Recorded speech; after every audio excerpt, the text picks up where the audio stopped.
They say it's a big rich town. I just come from the poorest part. Bright light, city life, I gotta make it. This is where it goes down. I just happen to come up hard. Nigga or a nigga, baby, I gotta make it.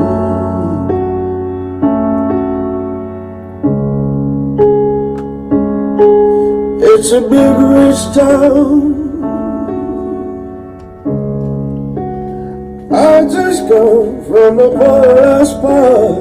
Welcome to Wyatt-Live 5 p.m. show. Bright light, city life, I Hit the share early. This is where it goes down. I just happen to come up. Hit the share now. Nigga or a nigga, baby, I gotta make it. This is where it goes down. I want to thank everyone for being here this evening. They say it's a big rich town. I just come from the poorest part. Hit the share. Bright light, city life, I gotta make it. This is where it goes down. Let's get it. I just happen to come up hard. Lego or a Lego, baby, I gotta make it. Who's with me? I gotta make it. Welcome. Welcome. Oh, I hope I make it. This is us. Good evening. Welcome to the Wyatt-Live 5 p.m. drive home show. It is yours truly. I am Wyatt. I am special. I am essential. And so are you. We all are. Yeah. What's good with everybody today? It is Monday. It's a brand new week. It's a brand new week to share. A brand new week to do what we do. Who had problems getting up this morning? If you have problems getting to work this morning, don't be shy. Just say me. Let's agree. Let's just agree. Let's agree. Mondays are the toughest. Fridays are tough to get into too. You always want to work a half a day on Friday. That's a true statement. Sorry about that. I just had a message come through. I just want to make sure I send them to the right place. I just want to get us lined up. I want to say what's up to the friends and families of Wyatt-Live. What's happening with everybody? Let's get to the chats. Let's see who bringing in here and making some noise early on the approach. Let's see who here with us. Let me see. What's good, Crystal Wheelwright? What's good, sis? Sandbox. Tabitha Black Fox. What's happening? She's in here. She said, I'm tuned in. Hey, everyone. What's good, Fox? Levita. She pulled up on us. She said, good evening, Wyatt family. Crystal Wheelwright said, Sandbox said, oh, Lord, I was tired. Christy Wingert says, good evening. What's good, sis? Hey, you still down? You still in Florida? You still in Jacksonville, I mean? I was wondering. I don't know if you was there, if you came back. What's good with you? I haven't seen you in a while, so I thought I'd ask. Good to see you here. Good to see you. We missed you. Stephanie Hyde, what's good, cuz? What's happening? She said, good evening, Wyatt-Live family. Let me get the mic a little bit stronger for us. What's happening with everybody? Who else we got here? Let me see. Dion Williams, what's up, bro? Says, hello, Wyatt family. What's good, man? It's so good to hear people say fam. It's so good to hear everybody break it in like family. It's so good to see that, if y'all only knew. It feels good to construct something that you feel people are part of. Stephen Speed, what's good, Speed? Speed said, good evening. DB said, what's good, bro? What's good, bro, with the sunshades? He doing his thing. Stephanie Hyde says, what's up? She says, hello, Wyatt family. Christy Winger, put the hearts up. Kevin B. Phillips, bro, he come in here strong with the muscles. He's like, what's good? Hi, Stephanie High says, ready to talk about topics. We ready to get to it? We gonna get to it. We gonna blast down on a couple things. But before we gonna let some people get in, I wanna bring up a couple things. Y'all know how I do. I wet the taste buds a little bit. I get things stirred up, and I talk about some funny stuff, and then I talk about some things that really, really, really are real and matter. So what I'm gonna do is talk about a couple different things here before we get going. DB says, "What's good?" Sent 100 with the muscle. I want to talk about something. It ain't gonna be long. I just want to bring this up to the table before we get started in topic. Because today's topic, I don't know how long I'm gonna keep everybody. Y'all know how I am. But I got one of those, I'm not gonna break my arm patting myself on the back. But I got one of them moments that I'm about to tell y'all. Told you so. But before we get into the I told y'all so. Before we get into the I told y'all so, and it's pretty obvious or evident that I was right. You know, you can't be right amongst some people. They cancel you. You know, they get mad at you because they were wrong. And I could be wrong still, but we're going to weigh it. We're going to weigh the evidence on the show today. We're going to be the trial. It's going to go on trial. We're going to be the jury. And then we're going to deliberate at the end, and we're going to find out how everybody's shifting and what they think now. All right, we'll get to that. We'll get to that. I see a lot of flowers being tossed out. Everybody's sending flowers to people that are still here. We so busy, we don't order flowers until it's too late, till everybody's dead. Once people are gone and delivered to the Lord or delivered to wherever they're going, to hell, to the Lord, then everybody want to throw flowers on their grave. I'm not going to get cliche with it and talk about, oh, you know, people don't get their flowers when they're here. I figure this, if you don't give me my flowers while I'm here, damn on you. You know, I put my work in, I put my effort in. I've done everything I'm supposed to do to make sure that anybody with me is eating, to make sure anybody that's with me, that rocks with me, that we all good.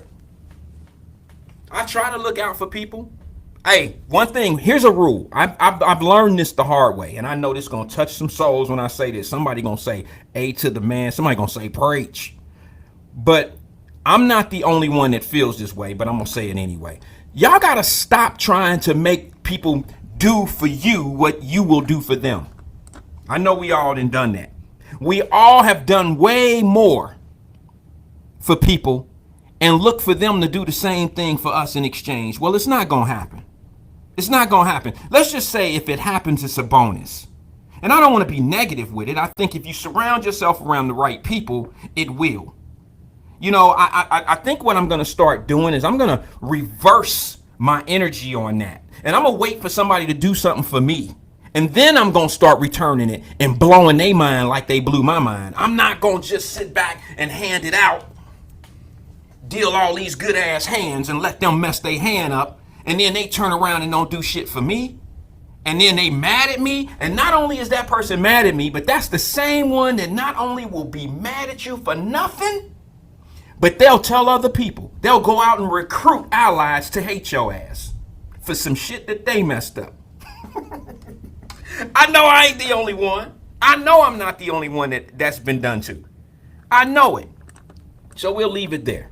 Anyway, hey, you know I heard the funniest shit today. Excuse my language. I heard the funniest thing today. See, some people call me an elitist because I feel like I need my pilot's license. I'm right again.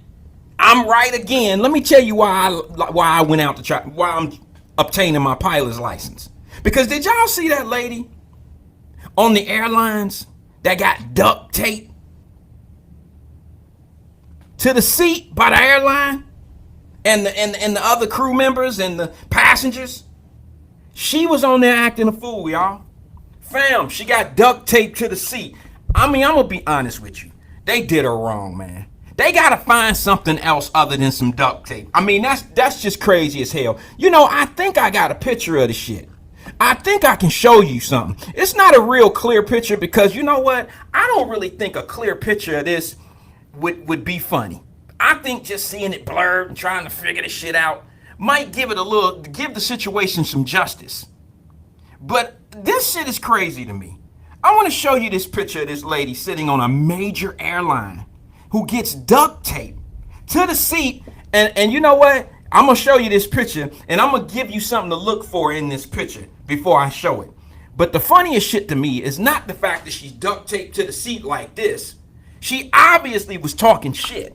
Because not only did they duct tape her to the seat, they duct taped her mouth. Now that's some cruel shit. That's some effed up shit right there. They duct taped this lady's mouth. She must have been talking foul. Now look, before I show you this, let me put it in proper context. She deserved to be sat down and strapped down and all that shit. You know, she deserved it. Because if I'm on the plane and this happens, there is definitely going to be some problems. There is definitely going to be some pushback. You understand what I'm saying? There is definitely going to be some dumb shit going on from my side of the plane. From my side of the plane. Let me say hello to a couple people before we get going. April Stores, what's good? Stowers, I'm sorry. I said, you know I'm horrible with names. I'm a butcher with names. That sneaky laugh. Manda Panda, what's good? Sneaking in the back of the class, running late with one finger up. You know the people that come to the church, that don't mean excuse me on where we at. All right, I know how it is. You come into the church late. You ask the usher for a program, and she got one left, and she's sitting there fanning herself with it. And your ass want that one program she got left that she fanning herself with. And then you get that one program, and you walk your ass to your normal seat at church. Not in the back, not all off to the side where there's an empty seat. You pulling in your family and shit. And y'all get to y'all every Sunday seat with that one little rinkety ass, little raggedy ass. It was a church fan, but now it's a program. And y'all got the nerve to walk to your seat with one finger up. Like, this means excuse me in church. That's just drawing more attention. Go sit your ass down. You know what I mean? I'm just go sit down. I know I'm gonna lose some people for that shit, but it's true. How many people looking at that person walk with that finger up like, excuse me, and y'all wondering like, how many? I mean, y'all know that's true. Y'all know that's true. You ain't gotta laugh. You know that if you ain't laughing, it's your ass that's been the one walking in church with that raggedy ass program, and you got one finger up like, excuse me. Now that's some sedity shit. Just walk your ass over there. Everybody knows Sundays can get a little busy, and you gotta comb your son's hair or your daughter's hair, and shit get crazy, and you're just late sometime. Don't walk in there with no sedity ass attitude like, excuse me. That's crazy to me. Sorry. I know it's proper etiquette for some of y'all, but nah. Come on, the shit look crazy. Pimp in there if you have to. Like, shit, I'm here, damn it. Praise the Lord. I'm here. Some of you. That's all I'm saying. Let's be honest. Let's be real. Good morning, good afternoon, and good night to some of you. Some of you are just waking up because you worked a certain shift. Some of you are on your way home from working a certain shift. So we gonna say it all to everybody. Good morning, good afternoon, and good night. Some of you go to bed right after the show because you go to some other shift on your job. So I've learned to cover all of that. What I didn't realize on Wyatt-Live 5 p.m. drive home show, what I didn't realize is my dumb ass picked 5 o'clock like drive home, and that's right in the middle of the news, like right when the news start locally. And I'm like, damn, where everybody at? Well, they watching the news. They all want to watch the news. And until I start doing news, they're going to stay away till about 5:15, 5:20, because the news ain't shit after 5:15, 5:20. They start talking about little dumb stuff after 5:15. The juicy stories go on in the first 15 minutes anyway, because they got to have you glued to the TV. So maybe I should push the show back to about 5:30. I don't know. Some of you don't even watch the news. It's cool. Anyway, I got to get caught up on some of these comments real fast. Let me do that, and then I'm going to get finished on my story about the lady on the plane because I want to see it. Gone, Wyatt. I hear you. Crystal laughing as well. I don't mean to be funny. Y'all know those stories true. Douglas Maple, what's good? That's my brother from another mother. That's my dude. Grew up together. That's my sandbox. Crystal said, I don't watch the news. Well, get it here. Extra. Wyatt-Live. Get it here. Let me take a sip. Hit the share for us one time. I know it's going to be light today, but that's okay. You know what I've come up to the conclusion with before I get into the airplane, lady? We gonna call her airplane lady. I've come up to the conclusion of this. My best work on this podcast, some of the best shit I've ever said and done and been part of, really goes unseen. It really does. On our best days, our best shows, we have the lowest ranks of people. The minimum. Bare minimum. Bare minimum. I'm going to stick on this question right here as I show the lady on the airplane. Stephanie Hyde, my cousin, she says, Wyatt, was that legal for them to duct tape her? It became legal when her dumb ass stood up and attacked the airline stewardess, bit one of them. It became legal when she went and touched that exit door trying to open it. Oh, murder is legal at that point. So some duct tape? Hell yeah, it's legal. Hell to the yeah.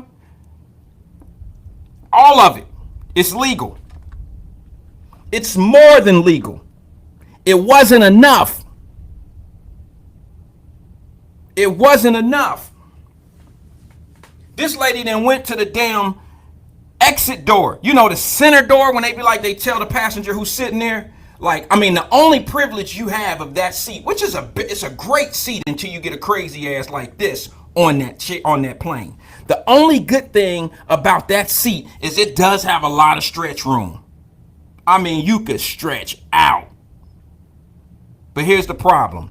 Here comes a lady who feels like who feels like her mental illness definitely went into another gear. Definitely went into another gear. Let me show you the picture and y'all tell me if you think this is funny. I don't know. Some might think it's funny. Some may not. I have to say, yeah, I get a little giggle out of it. I'm not going to front. There's a little giggle there from me when I see this. Now, you see how it's a little blurred? You see how it's a little blurred? But they duct taped her hands behind her back. They duct taped her to the actual seat. And they duct taped her mouth. Like, bitch, sit your ass down and shut up. That's exactly what this is. This ain't nothing but some gang. You know there was a gangster on the plane. Tell me when I'm lying. That's some shit I would have did. That's Boy Scout 101, Army, whatever, Boy Scout. That's gangster shit right there. Don't nobody know how to tie nobody up like that but a gangster. This whoever tied her up then tied somebody's mama up looking for the dope boy so he can get robbed. That's a straight down the way tie up. Somebody tell me I'm lying. Somebody done seen their mama tied up like that. I guarantee you. I promise you, whoever was on that plane done hit a lick before they done robbed somebody. Because look, you can't tie up nobody to the chair like that. That's a gangster ass tie up.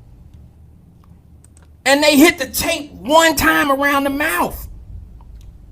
I'm telling you, somebody on that plane then hit some licks in their life. Take it from me, I know a great tie up when I see one. Look at that. Look at that. They even left room for her to look up. Tied her ass to the local chair. Now, I don't know if that's her assigned seat, damn it, but it is now, all the way till they land to Charlotte. You can't tell me that ain't a stick-up kid tie down. I'm just keeping it 100. You know how we do on Wyatt-Live. We see it for what it really is. I mean, I'm telling you. Now, Stephanie Hyde asked, Wyatt, was that legal for them to duct tape her? I'm going to go back to that question. Yeah. Let's show it again. Not only is it legal, it's gangster as hell. That's the best tie up in the world. I'm going to leave it right there and let y'all go from there. Google that shit. Read the story. This lady then went to she then bit one airline stewardess. See, God would never, I'm going to knock on wood on this shit because sometimes God just be trying to be funny on some shit. But God would never put that lady on my plane. Like, if I'm like, I travel a lot. I'm just wondering if God ever put somebody on the plane like that for me. I mean, next to me or somewhere. I mean, just on the plane, period. She could be in the front, the back, the middle. It don't matter. We gonna have a problem. I don't know. I don't know if I would have been able to tie her up. Let me just say this to you. This gonna be wrong, but I'm gonna say the shit. I was thinking it, so I gotta let y'all know what I was thinking. Now, I'm gonna show you the picture one more time, okay? Let me tell you why I'm gonna show you this picture one more time. I'm gonna show you this picture because I ain't gonna lie, because this is just me. This is the shit right here that make my kids not want to go nowhere with me, because I can be a prankster and I can keep a serious face. Like I'm like unapproachable sometime, and then I use that to my advantage because people don't know I got a little goofiness in me. Like I can be I try to be kind of like serious at times, but then when I don't want to be bothered, I kind of bring that seriousness out in me. But they don't know how to judge me, my kids. Let me just say this. See, you see, I would have been in this shot. I'd have been that motherfucker that would have sat right next to her while they did that, and I would have had this look on my face like this. I'd have did some goofy shit like some tonto, like I laced her up and put her down like that. That's just me. I would have done some goofy shit. I would have definitely took that opportunity to do a photo op, because I would have shared it on Wyatt-Live. Y'all would have, it wouldn't have been funny at the moment, but later on we would have got a kick out of it. I definitely would have, I shouldn't have said that. Because obviously this lady has some mental health issues, and it's not funny and it's not cool to push those boundaries of mental health. But, you know, sometimes you just got to look at shit and say, hey, you know, no one got hurt. Everybody's cool. I wanted to get a little chuckle out of it, but, you know, I don't really clown mental health.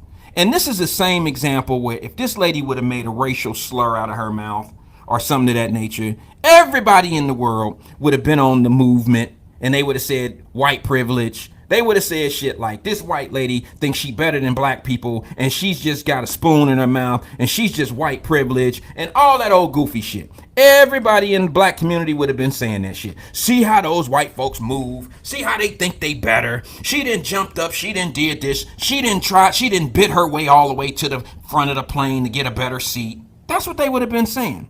When in fact, this lady has mental illness, and we all know that. We all know that. We all know that that's a mental ill person on the plane, pulling the exit door open, trying to get the door open, trying to make havoc with everybody, just being a pain, just being, you know, just being disruptive. That's mental illness. And if that lady would have made any racial slur, it would have been all over as a racial situation. And this lady thinks she privileged. White people think they just privileged. And blah, blah, blah, blah, blah, blah, blah. You know all what we would have heard. The same shit we heard all summer. All of that. All of that. Same thing with the FC Cincinnati. For y'all that don't know, I got to bring this up. Because in Cincinnati over the weekend, Cincinnati soccer team, the FCC, whatever they are, FCC, what? Somebody tell me what they are. It's the FCC Cincinnati. I don't know what their logo, I mean, what their team logo is or what they're called. But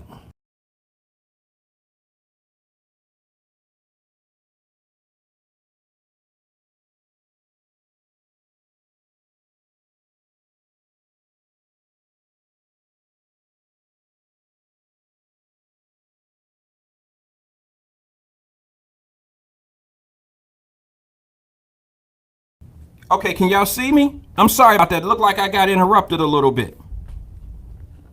Looked like I lost connection. But anyway, let me go back on to my point. Let me see if y'all can see me. All right, so FCC Cincinnati, I'm not quite sure what the name of the team is, what their team name is, but they had a game over the weekend and they played Columbus. Rivalries. Rivalries. Stadium packed. What they hold? 20,000 in that joint? They had 20,001 person? 20,001? Not an empty seat in the building? Great economics for the city of Cincinnati. How much money came in just over the weekend? How many hotels were full? How many people sold items, clothing? How many people sold hot dogs, peanuts?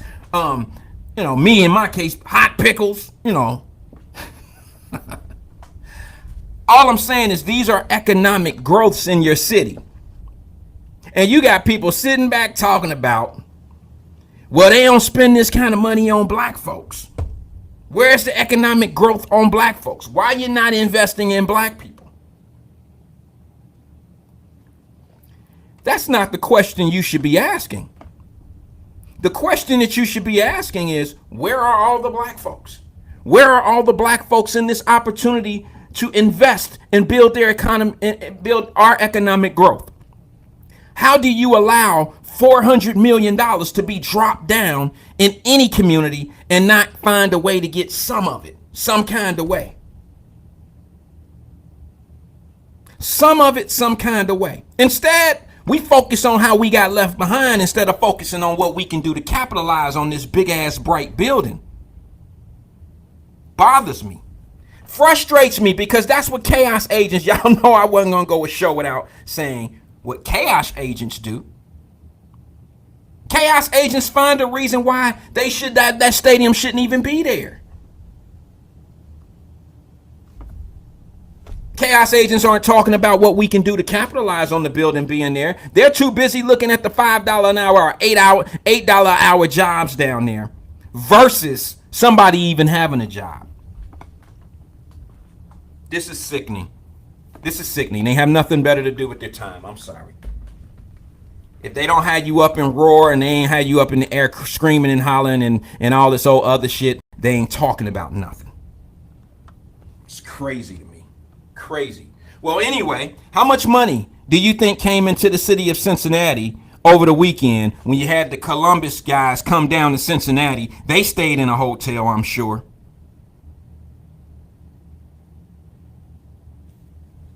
They stayed in a hotel. How many restaurants were full over the weekend during those games? How many bars? How many pro shops where they sell t-shirts and things of that nature? How many of that? How much of that was there? How much gas was sold in Cincinnati where those gas stations, people who drove here from Columbus had to fill up to get back home? People in Columbus who drove down here, they filled up there or whatever. It's economics. Economics. That ain't what we talking about. I just happen to want to bring that up. I wanted to bring that up. All right, let me scratch two things off my list. Lady duct taped on plane and FC Cincinnati.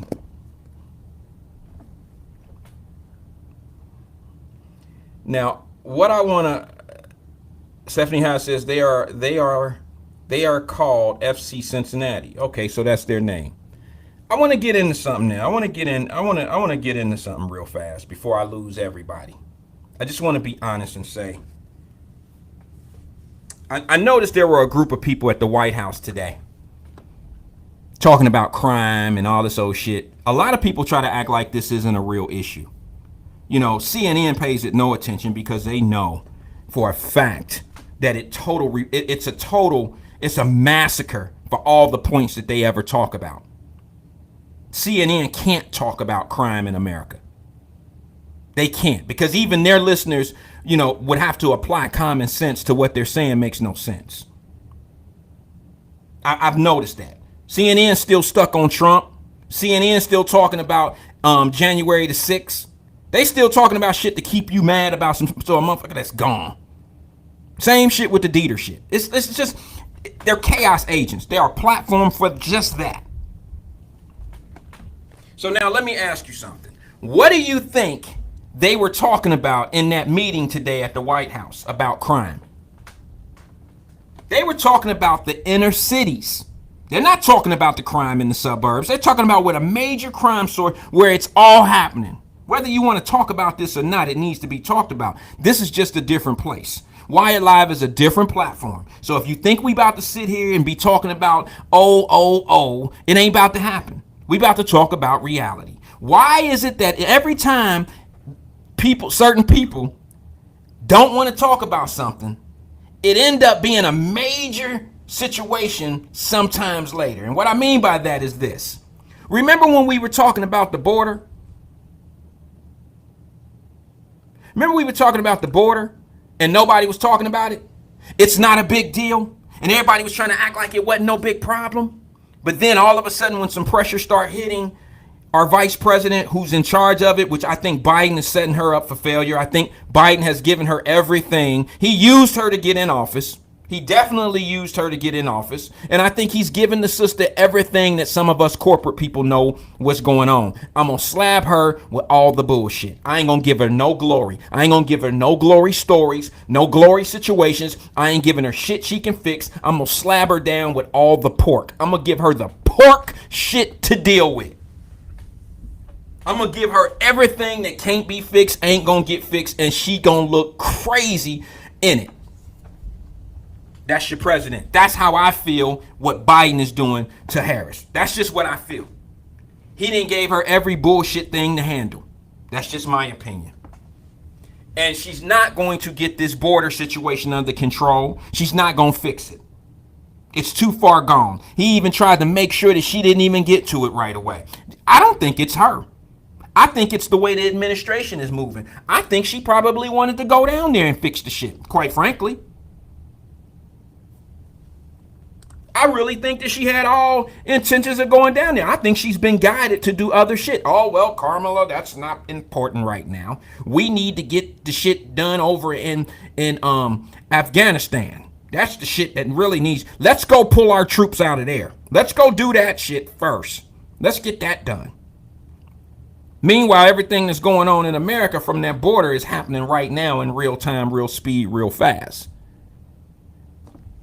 However, I still believe that she's being set up for failure. But nobody wants to talk about it. Nobody wants to talk about the fact that it took, 2 weeks after I start talking about it, and I'm not the only one that's talking about the border. However, mainstream media don't say shit. Do you see anything on Cincinnati, channel 5, channel 9, channel 12, channel 19? Do you see anything on your local channel, your local news channel, wherever you from? Do you see anything when they talk about the border? You got to go to some offspring ass, what is it? Not, either the podcast, or you got to go to some little, you got to go to cable TV and watch an app or watch some small news company. You either got to watch CNN. CNN ain't bringing nothing about the border. But you got to watch Fox or some old shit like that to understand what's going on down there. They're not talking about it at all. They're not talking about it at all.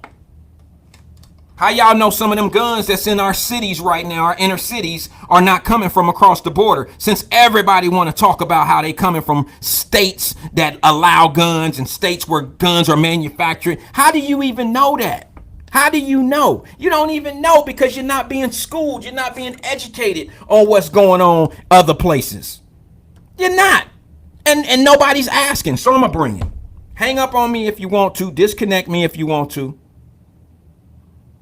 But the bottom line is Kamala Harris didn't go over to that border, didn't go to the serious part of the border. She didn't go down to the border until it start really, really, really coming to the mainstream and people start asking questions like, yo, and see, the internet will catch people up.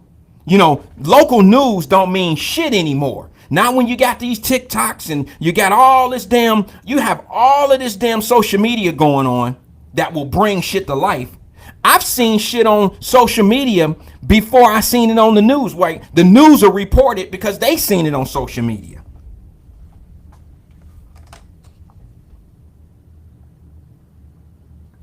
So what happens? 2 weeks after I talk about the border, I know I ain't had shit to do with her going down there. However, 2 weeks after I talk about it, her ass creeped down there to the border. and she go to the softest part in the world. The border is down in Serpentine Wall, y'all. She went to Dayton. Shit, she went further than that. I'm giving her the benefit of the doubt. She was 2 to 3 hours away from the main problem at the border. Yeah, she seen the problem. She heard it from the ones who's going through the most. That all being said, I still think Biden is setting her up. That's just me. You can say they on the same team. I think he paying her back from that shit she said in the debate. When she had that mama one eye, she had that Claire Huxtable look on her face with the eye up like, nigga, don't you know I'm crazy? She hit him with one of those like, Joe, I'm that little girl that had to be bussed in with your racist ass. She called Joe Biden racist because of his policies that he signed off on. You think he forget about that? Oh, bitch, I'm going to use you to get where I'm going. Who know this well? I'm going to use you to get where I'm going, and then when I get there, I'm going to destroy you because I'm already there. Who know that story? How many people that didn't happen to? See, Wyatt-Live, we different over here. We different over here. The bottom line is she didn't get down to that border until some pressure came from reality people that brought reality to what's going on. And then here's the other thing. Chicago mayor. She didn't need no help, right? She didn't need no help till the crime started hitting in her suburbs of Chicago, right? Now she need help from the government. Y'all know that story. I ain't gonna keep talking about that shit. We ain't gonna repeat the 3rd grade over and over and over again. We're not gonna do that. We're not gonna keep reading them same textbooks. I got different shit today that proves what I've been saying forever. Forever. All right, so listen. Who know these two? Yeah, it's time to get into it. It's time to get into it. I got a question for you guys. Now, I know everybody gonna be mad at me after I do this. I know everybody gonna be mad at me after I start exposing y'all world great leaders.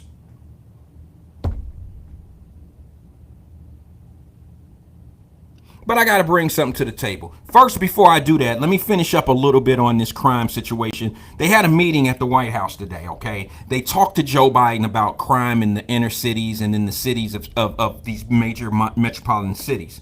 And Joe Biden comes out, he doesn't say it, but the people, the chief of polices in these major cities, they came out and said President Joe Biden supports us. He's gonna give us some money out of the, the COVID Rescue Fund.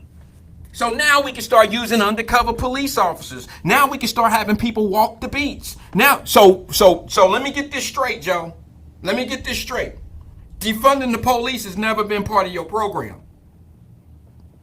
You support the police now that all this shit is going on. Oh, but you was down for anybody that was over there talking that bullshit at first. Defund the police. We don't need this. We don't need that. Police ain't doing nothing but killing black people. You was down for all that shit.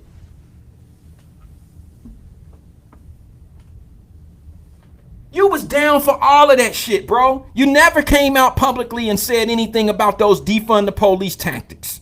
You never said anything about the abolishing bail tactics. You never said anything about that. This, my friend, if y'all don't understand politicians by now, you're just blind. You're just blind. He was burning the candle from both ends. He just wouldn't say anything. Burning the candle from both ends. If the shit work out, that's the way I go. If it don't work out, I'm gonna hook slide my ass right back into the shit that's working out that everybody loves. You gotta love Joe. You gotta love Joe. So then I want to bring these two up. I'm gonna bring these two guys up. Oh, your favorite too. Look at these guys. Yeah. Our leaders. Our black leaders in our community.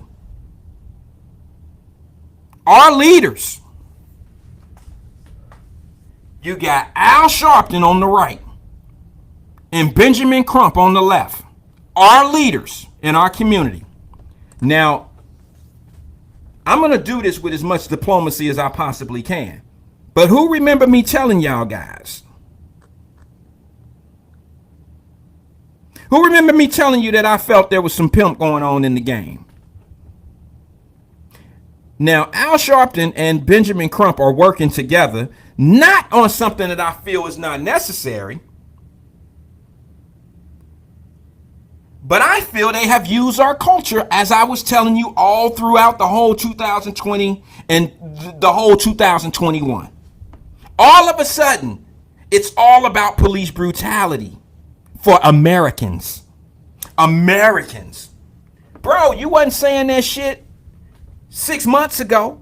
You wasn't saying that shit in Breonna Taylor's situation. This was black power. This was white man hunting black people. This was the police don't do nothing but fuck with black people. I know I'm going to lose people for this one. I know I'm going to lose them. That's okay. This is only meant for certain people anyway. The ones that want to stay asleep, let their ass go off in the corner or let them be snoring. Let them stay snoring. Now all of a sudden these two want to pick up cases. Y'all got to understand where I'm coming from when I say this, because I had told people who was arguing with me in the DMs, arguing with me on here, cut me off, told me I was a coon, called me all the names in the world. Where they at now when they hear stories like Crump and Al Sharpton are now picking up cases for white people who have been abused by the police, shot and killed by the police. Wait a minute, Wyatt. Wait a minute, Wyatt. You're crazy. You telling me that black people get abused by the police that don't get abused? Wyatt, are you nuts? I never said black people don't get abused by the police. I never said we weren't treated different. I said from the beginning, white people get done the same way. I said that I have clients that come to my office that have the same stories that black people have. Now, who remember that? Please don't tell me I've been talking to myself. Please don't tell me I've been talking to myself. Who remember me saying those same words? I said, how in the hell? I said, I was giving you the numbers were double, sometimes triple in a year. I've been telling you that the police, for everything y'all saying and putting people in the street and making it Black Lives Matter, black this, black that, I've been telling you they are, y'all have to excuse me when I go here with it, but they've been dragging them white folks too. Now, don't get lost in what I'm saying.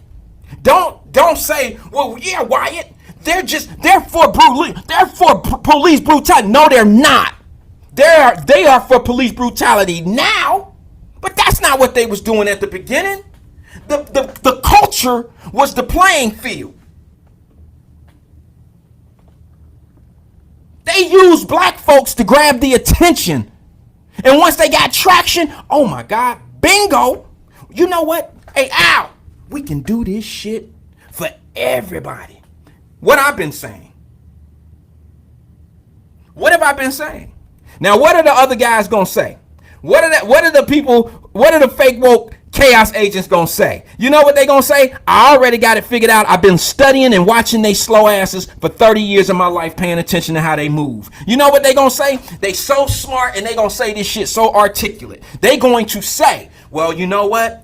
We're going to use some of the white folks to be able to get what we need done. So we'll take some white cases to get the George Floyd shit handled, to get it through Congress. See, because we all know once it start happening to them, see, as if it ain't been happening to them. These two Negroes know that shit been happening to them. I've been telling you, I have clients that come in my office that had the same cases, ladies with the teeth kicked out their mouth by the police. I've been telling y'all that the shit happening to everybody, both sides. No, you want to listen to Perm Man and the Fender Man. Perm Man and the Fender Man. I told you, any Negro who wears a suit and a perm, you have to be careful of. You can get mad at me if you want to. You can get mad at me if you want to. But the bottom line is what it is, what it is. I'm gonna take a call. My apologies, guys, because I'm getting a little carried away. So I want to take a call and see if we could do something. If they can change the tone on what I got going on. Hey, good evening. This is Wyatt. Who am I speaking with? Oh man, How you doing? This is the D Hall from the D Hall People Show. D Hall, what's good with you, brother? How you feeling? Man, I'm feeling great, man. I just want to apologize to your family because with your whole crew, your people that's listening to your show, I did not know, and one of your family sent me a message. It's probably off of what you're talking about, but I want to address it so I can get a better understanding. I did not know you didn't want any advertising. I thought that was okay because I have actually verbally came over the phone and advertised before, so I was just doing it in a different manner. But if there is a problem, you tell me, and that won't happen. I won't do the advertising. I just did that because I thought maybe somebody would be interested in what was going over on the People Show.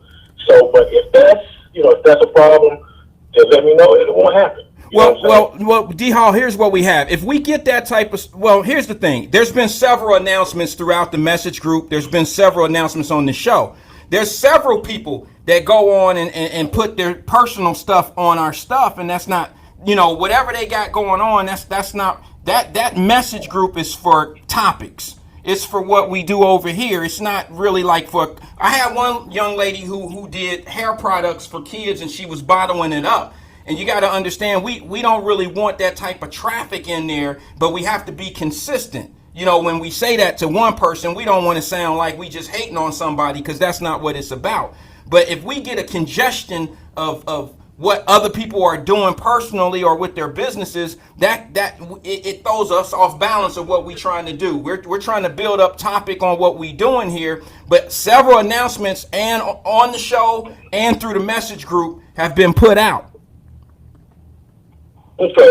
Well, I must have didn't pay no mind or didn't see it because I don't really be over there like that. So, usually I'm just hit and miss, hit and run, or stopping by and in and out, like that. But hey, it's no problem. Okay. No problem. All right. You got anything for us on topic?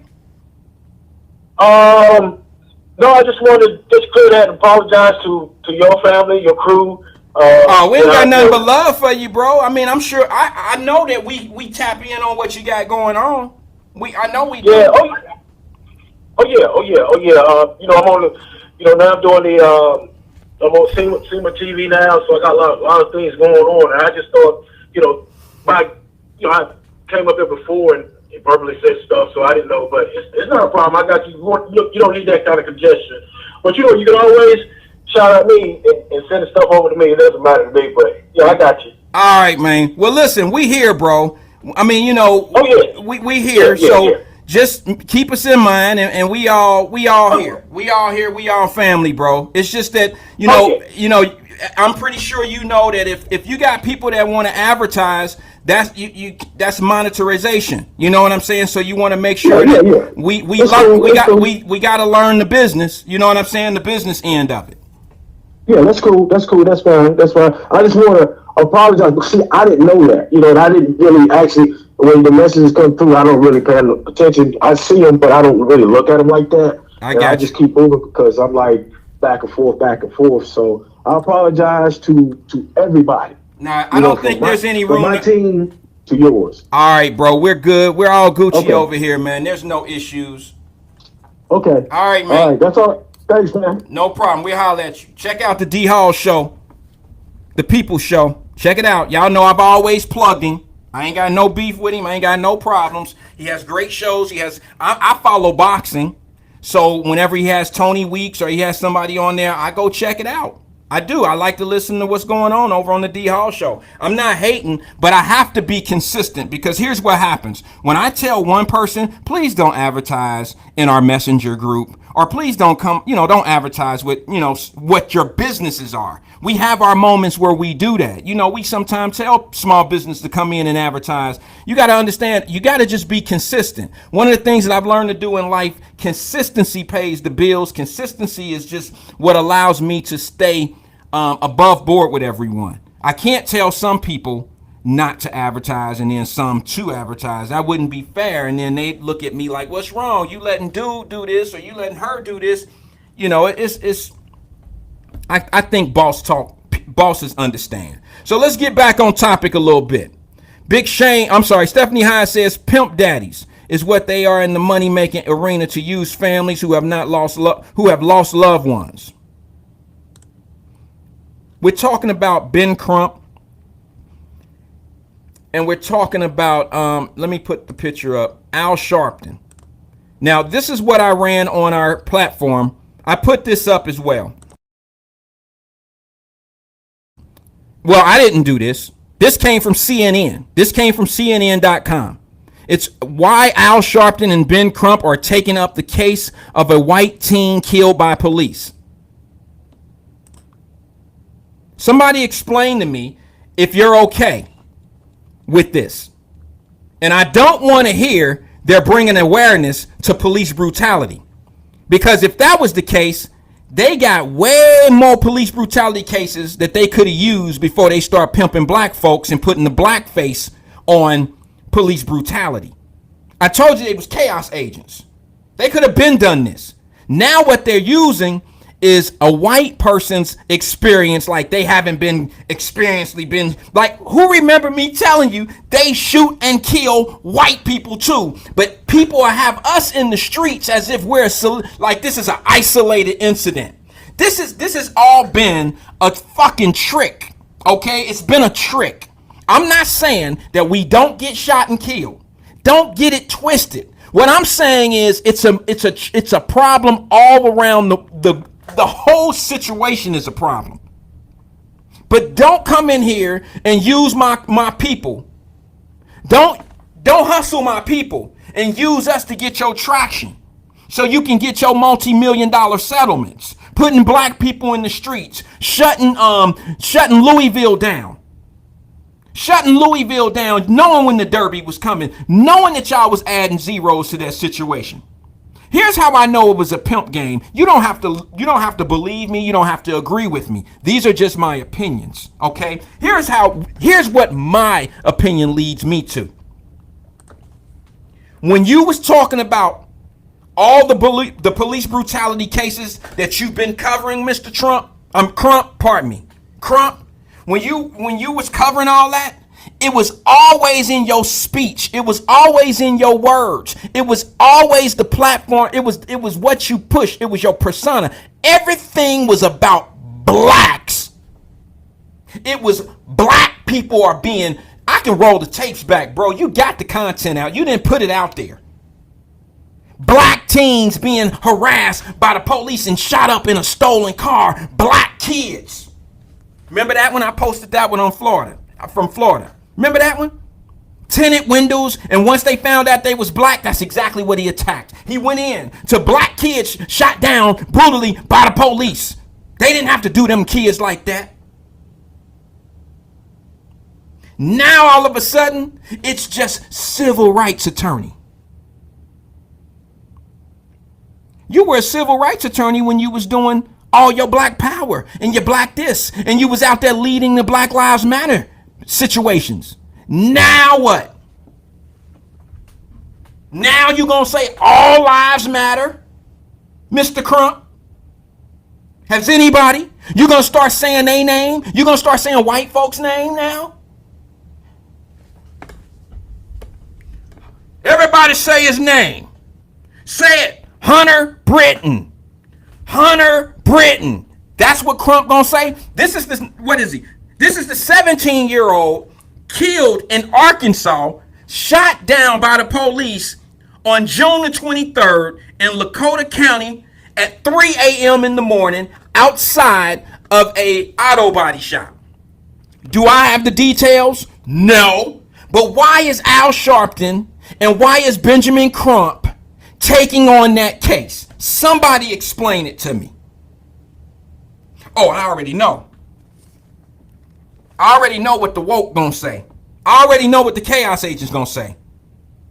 They taking it because they are going to use that situation to get the George Floyd crime bill pushed through Senate, because you already know that in order to get things done, shit gotta start happening to them. Well, guess what? It's been happening to them.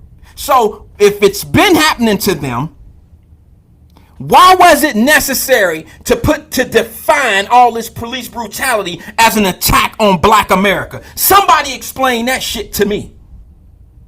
How was it an attack on black America when black kids have been shot unarmed and all that shit just like white kids, white people? Remember, Wyatt was the only one who had the balls to come on here and tell his people that look like him, they doing it to everybody.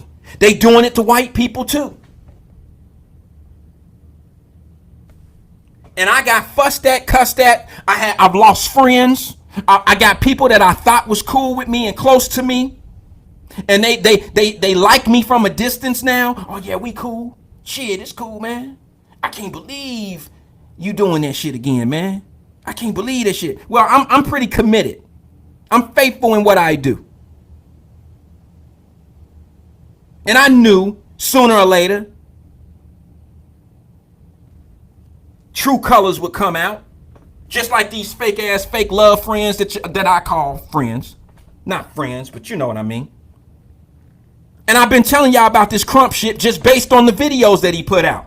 You know, he's the same one that every video he's been putting out for the last 2 years has only been about black men being beat up by the police, being shot unarmed by the police. He ain't put no white people out there. It ain't never been an interest. He had to find traction. He did. He used the Black Lives Matter. He used all the protests. I told y'all that protests is a whole different protest than in the 60s and 70s. But don't nobody want to hear that. Don't nobody really want to pay attention to a real protest and say what's going on. I told you the Black Lives Matter on the NBA floors last year was some bullshit because they protest for one playoff game. Because some shit happened in Milwaukee and Milwaukee happened to be in the playoffs. I mean, how can you have a game in a city where that's a bunch of chaos going on? It's not safe for anybody. Who gonna walk into? How you gonna take 30,000 people and put them in a stadium where they rioting 10 miles away? How that gonna happen? How's that gonna happen? Fake ass protest. That's what it was. Fake ass protest by the NBA. That's what it was. Fake ass protest by the NBA players. That's what it was. They might not like me for saying that shit, but it's pretty damn obvious what's going on. And what I don't like is when you use us to get what you trying to do. They have absolutely sacrificed our entire culture. Sacrificed our entire culture.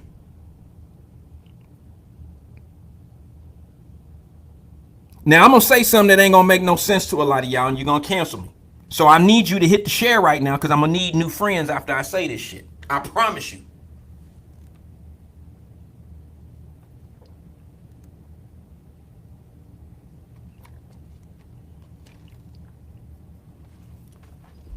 All right, I'm going to say it. You can cancel me if you want to. You can cancel me if you want to. Listen.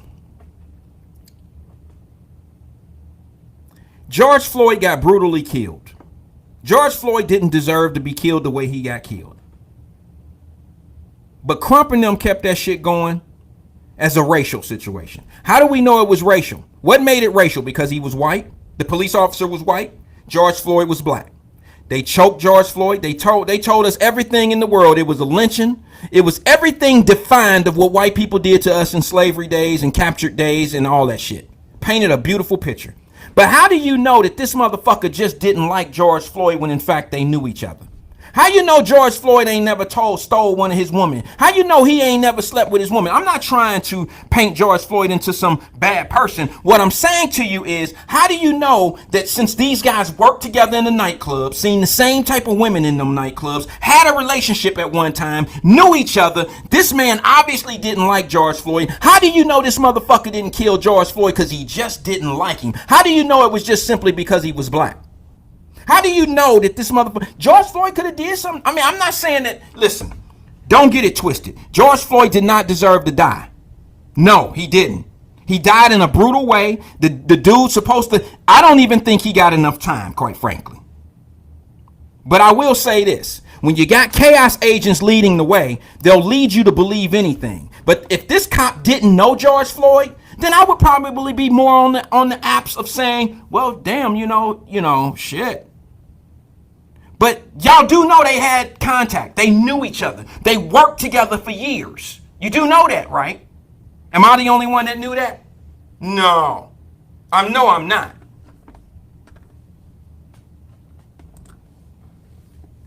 Years these two worked together. You gonna tell me that Chauvin dude didn't know George Floyd? He knew him when he pulled him over.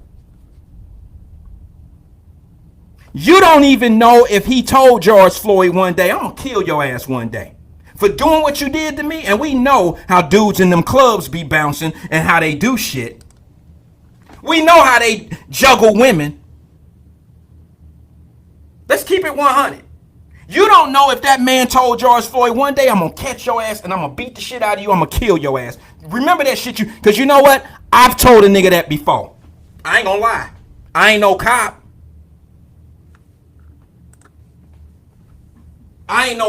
But you can't tell me them two dudes didn't have some problems with each other before George Floyd was doing whatever he was doing, before Chauvin was doing whatever he was doing. You can't tell me that a past relationship could not have played a part in that man killing that man. It may not have been as racial as a lot of chaos agents led us to believe.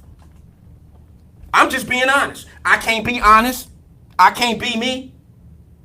But what we want to believe is every police officer in the world, in the United States, fuck the world, in the United States, we want to believe every police officer is out here choking niggas like that. That's what y'all want. Because that's what Crump was selling. Crump, all of them was, come on, man. They had 5 fucking funerals. Al Sharpton preached on 5 funerals for George Floyd on TV. 5 funerals. Who do that? I didn't see, listen, how many little brothers been killed in Cincinnati in the last 2 weeks? How many brothers in the city of Cincinnati who are, I don't even want to get into age. I don't even want to get into the age. But how many little young brothers, I'm saying people that other people fucking love. They got family. And these young brothers are dead now. Some of them in the streets, in bad places, doing bad shit, they dead. Some of them coming to the fucking rescue to save somebody. Miss Williams, he's gone. Trying to be what men's supposed to be. He's gone. You don't hear nothing about these brothers. You don't hear nothing about them. They don't have 5 fucking funerals. And they out here doing the right thing and getting caught up in shit. They don't have 5 funerals. They don't have a funeral on Channel 5. This shit was brought to us to fuck us up. Say what you want to say. Say what you want to say. But it put people in the street. It had white people putting BLM on the side of buildings. It had them throwing rocks in property. It had us doing a whole lot of other shit that we as black folks just don't do.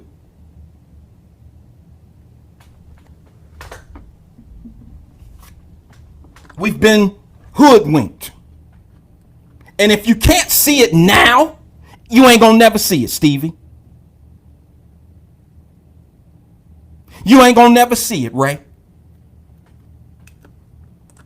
The bottom line is these 2 Negroes are now the face. They have adopted themselves the face of civil rights for black folks. And then they go case up with brutality, police brutality for a white dude. And you tell me, listen, I hope that the family of the young man who was brutalized by the police, who was shot and killed, gets justice. But this is bigger than that. I'm talking about one civil attorney who pushed down our throat that they are specifically targeting black people.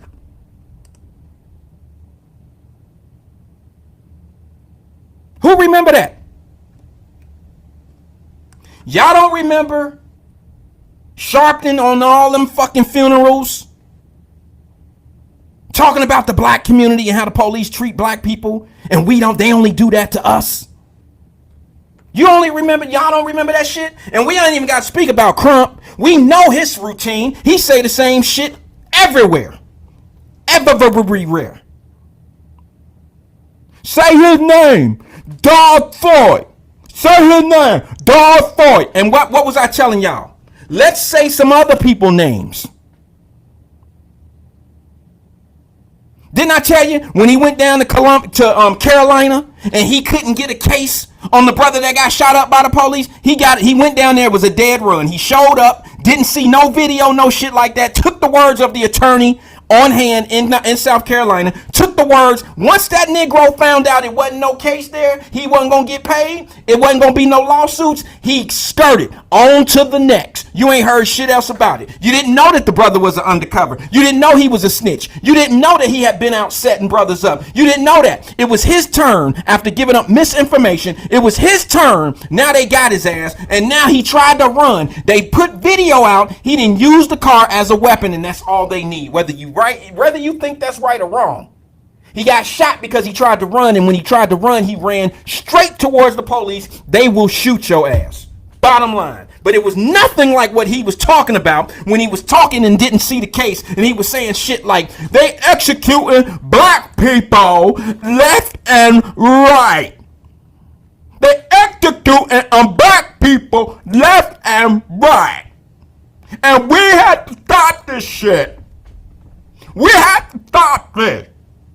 That's Crump. We gotta stop all this. Crump never put one statement out telling young black men what to do when you're approached by the police officer. This nigga ain't never said put your hands on the steering wheel and comply. Just comply. He ain't never done that. You know what he say? He's always said, we just get targeted. He on some Forrest Gump shit. We keep getting targeted. Say his name, John Ford. Say his name.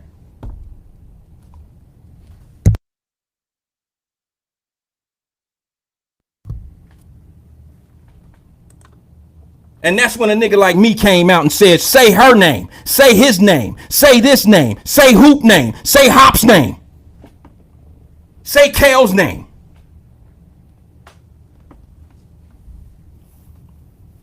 Say the ones' names that you don't know, bro. We'll bring it to you. Let's say some of the names that's killed in our community by us. You don't want to talk about that shit now, do you, Crump? You ain't nowhere to be seen. Bro, you ain't gave one fucking statement in a black neighborhood about black on black crime. You have not addressed it. You ain't said nothing. You love us running around here in chaotic situations. You love the chaos. Because soon as one of these black cops grab one of these kids at Kings Island and do something that they mamas and daddies ain't taking care of, soon as these cops, whether it's black or white or whatever, soon as one of these cops do something, and Lord have forbid if it's a white cop. If it's a white cop, damn it, let's play ball. Sound the horns. Y'all even had LeBron James on some goofy dumb shit. Yeah, they targeting black people. He didn't fell asleep to this bullshit.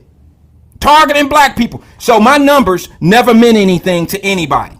My numbers never meant anything to anybody. When I was showing you that whites were 3 times likely to get killed by the police, my numbers didn't mean anything. It wasn't the fact that their population is higher. It's not that. I know how to do math. I'm a business. Listen, regardless of what you think about me personally, regardless of what you think, whatever you think about me, one thing I know how to do. I might not be able to fucking read. You know what? You know why you can survive in America without knowing how to read? I know I done seen some people getting some money that don't know how to read. Don't get reading fucked up now, all right? Because in America, you really don't know how to, if you don't know how to read, you still can function. But you know where you go wrong in America? You know what you can't do in America? If you don't know how to count, you screwed. And one thing I know how to do, B, is I know how to count. Old heads then went through America not knowing how to read a fucking Harry Potter book or a John Jumped Over the Moon book. But they know how to count their change. They know what they get back after $10, $10.27. They know how much they supposed to get back. And one thing I can do is I can count. Let me explain something to you. Let me explain this to you.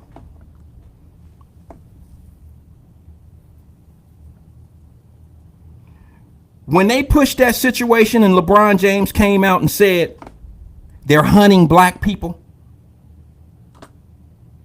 once again I said, this is why celebrities have no business in the place of situations like this.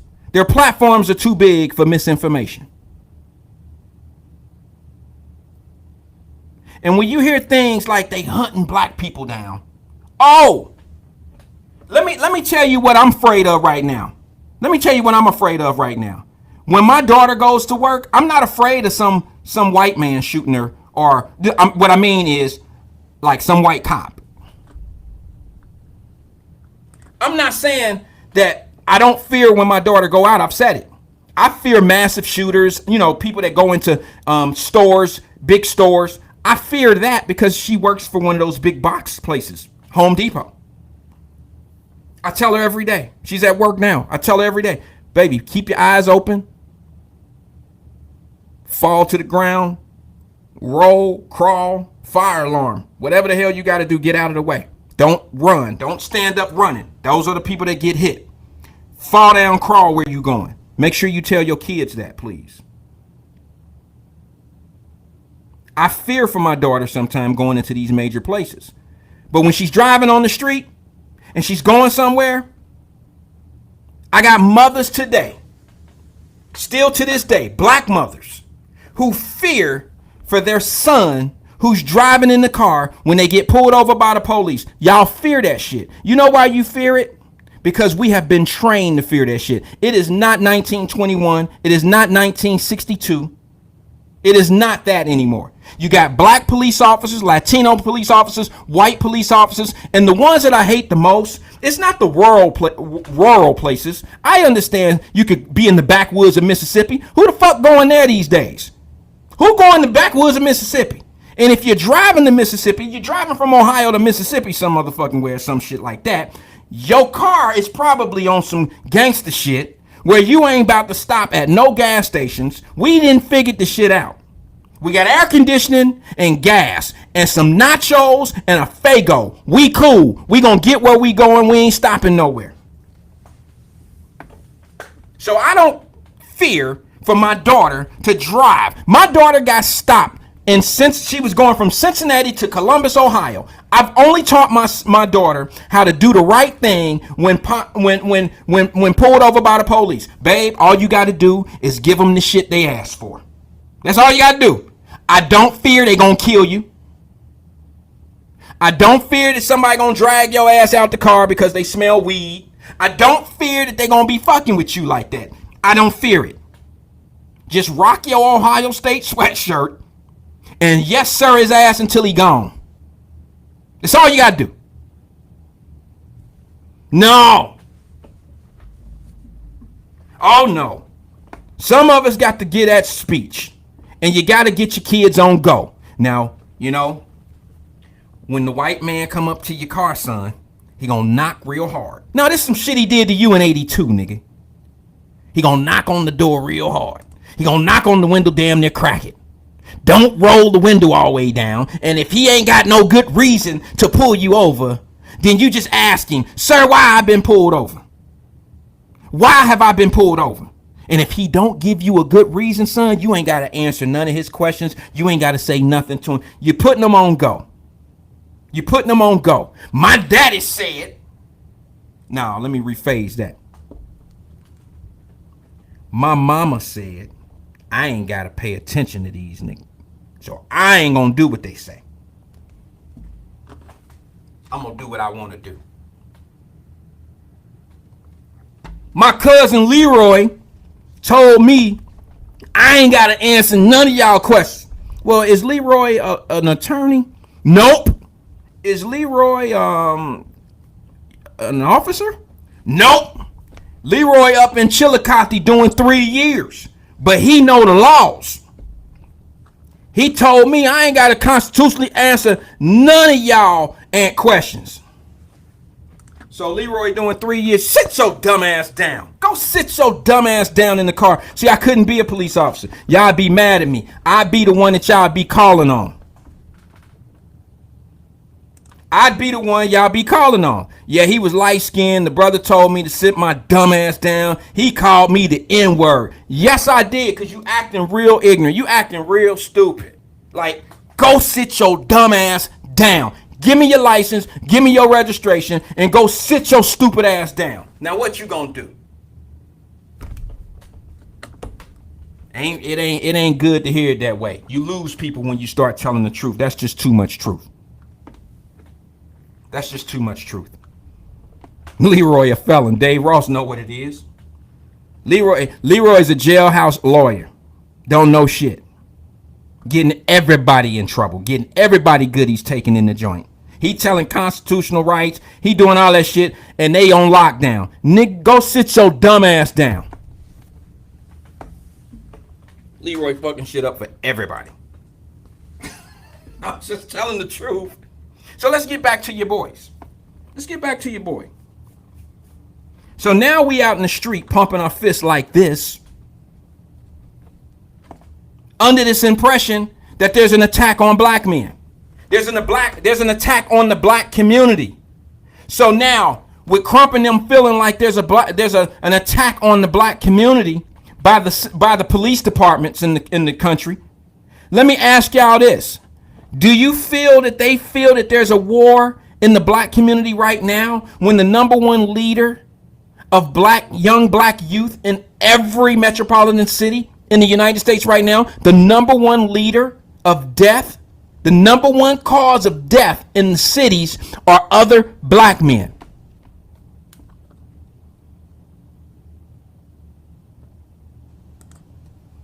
So, where's the outrage?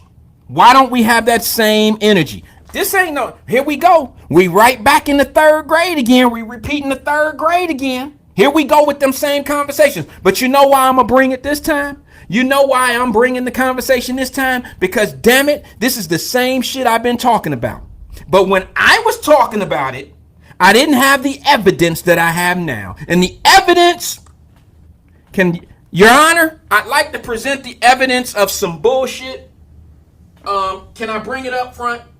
Your Honor, can I bring the bullshit up front, if you don't mind? I'd like to present this evidence of bullshit right now. There's the bullshit, Your Honor. Samir Rice's mama then already told y'all he was some bullshit. Wyatt said he was some bullshit. Didn't mean nothing. Who else was it? I'm losing one. Oh, the family of Breonna Taylor told you that was some bullshit.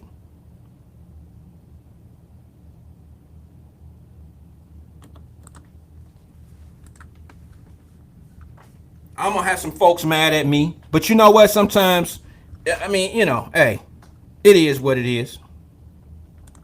It is what it is. At least now I got something that I could be like, bro, you don't understand what I've been saying, what I've been talking about. You don't understand. We don't get it. I know we want to be on some team, and I know we want to be, on a team, on a winning team, and I know we all want to be down. But let's make sure we're down for the right thing. Because guess what? All that fighting against the police and all that injustice and all that bullshit we've been talking about, all it's been doing is turning us up. All it's been doing is turning this up. And guess what's happening? All that shit that's been trying to be done with all this making the police the bad guy. Let's ask some victims. I'm going there. Let's ask some victims of people who their kids have been murdered. I'm going to be honest with you and tell you, I'm not going to drop no names unless she come on here right now. And it's not Fox. Tabitha Black Fox gave us permission to have this conversation because she brought it to us. But I had another mother over the weekend reach out to me. Had an hour-long conversation with her. Another mother whose son was murdered by a 17-year-old in the Cincinnati area. Another mother who also said, I didn't want the guy who killed my son. I didn't want him to get a plea deal. But he ended up getting a plea deal. I think he got 22 years. Multiple charges equaling up to 22 years. But she told me, I can't discuss her situation unless she come on here and we had this conversation. But I'm allowed to talk about the circumstances and the outcome. But I'm not going to put a face and a name to the story unless she feels she wants to come on here and talk about it, which she did say, I'll come on one day. She said she'll come on and talk about it. But she was clear.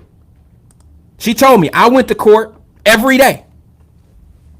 The lawyer was playing games. The kid's lawyer who killed my son was playing some bullshit games. They tried to wait us out. They tried to do this. It's a whole lot of things that's going on. She also said the same thing that Black Fox said. Black Fox told y'all, and she said it, and I've been saying it, that some of them little support systems is some bullshit. They're garbage ass support systems. All they do is get a folder on these parents, on these mamas. All they do is get a folder, and they have sufficient evidence that they're worth getting their grant money from the state.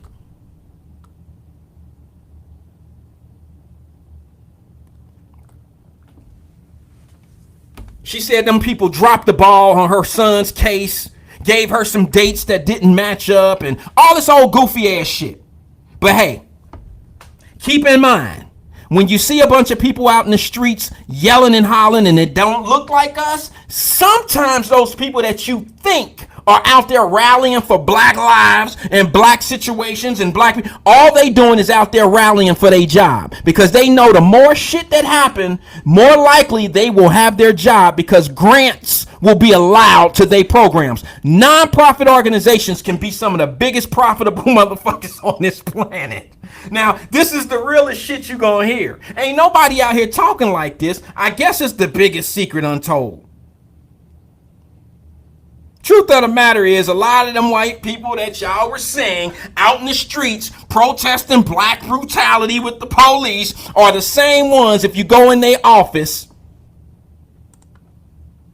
they end up with one of these non-profit organizations that help a mother who was killed by an inner city dude that was 17, and they barely doing their job.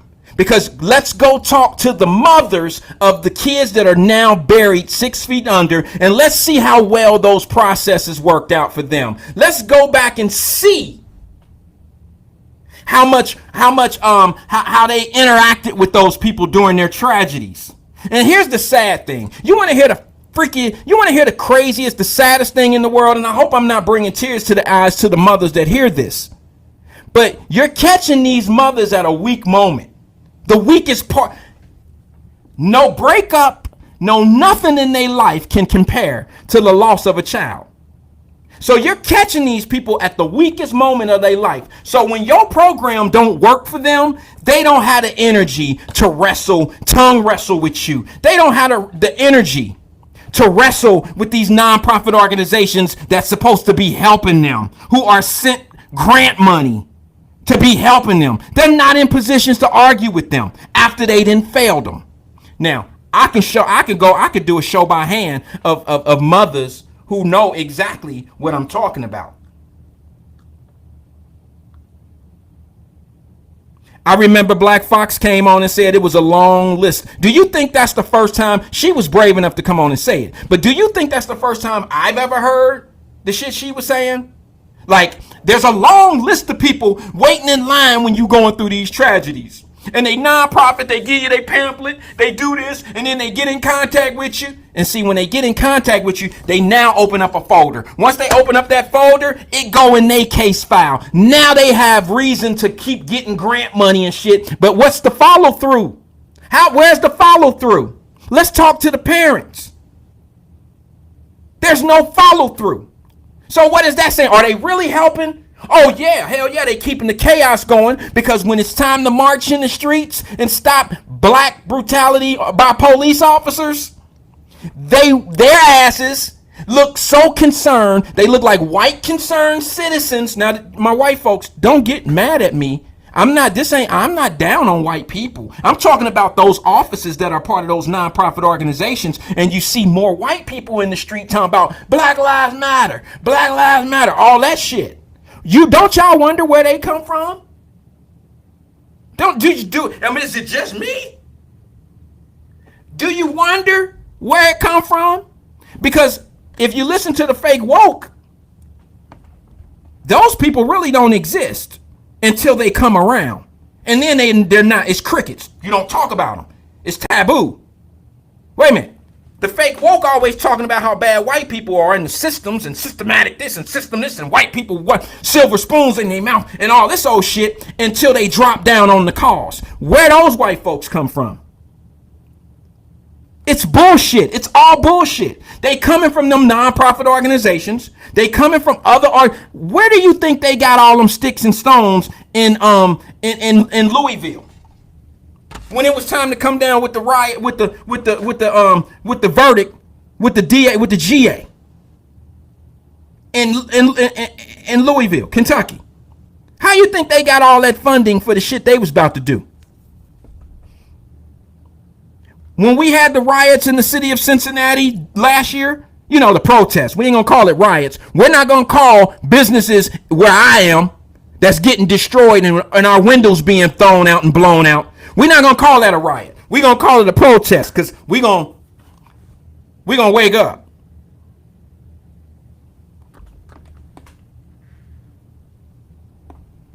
And I love it. Soon as I put this post out, soon as I said what I said, do you know how many people hit me up in the DM? Do you know how many people that I respect and I grew up knowing? And they all was like, yeah, Crump and Al Sharpton should jump on board of police brutality. And they should do this because they're civil rights guys. Well, they were 6 months ago. They were a year ago. They were 2 years ago. I've never heard them say anything or come to the forefront of a white family getting abused by the police. Why now? Is it just opportunist situations now? Or is it just that they're going to use the white situations now to get the George Floyd Act pushed through? Why? What's so important about the George Floyd Act for Crump? Because that's the only thing that he will ever have his name on other than a check. You do realize that, right? This man has never been in a courtroom. He's never had to go in front of a jury. He's never had to prove a case. He's never had to put a case together. All he does is negotiate numbers. He's never had to do any of that. But he's on the camera. His case is not in a courtroom. His case is in the public. His courtroom is is in front of the people, and he's on trial. He's putting the police and the cities on trial right on the podium with a microphone. That's what he does. He's a chaos agent. The more he talks, the more money that's going to be added to that one specific situation. As I said, he ain't been on no city tours lately talking about how to get things right in our black communities. If you're so concerned with what's happening to black folks, I don't see you talking to no gangsters out here, Mr. Crump. I don't see you in Chicago, Cincinnati, Cleveland. I don't see you in Minneapolis talking to the gangers, to the bang boys. I don't see you talking that shit to them. I don't see it. I don't see it. I don't see you trying to change nothing in our community. Preventative measures. I ain't seen that. Somebody stop me when I'm wrong. I know the woke gonna tell me he's a civil rights attorney. Okay.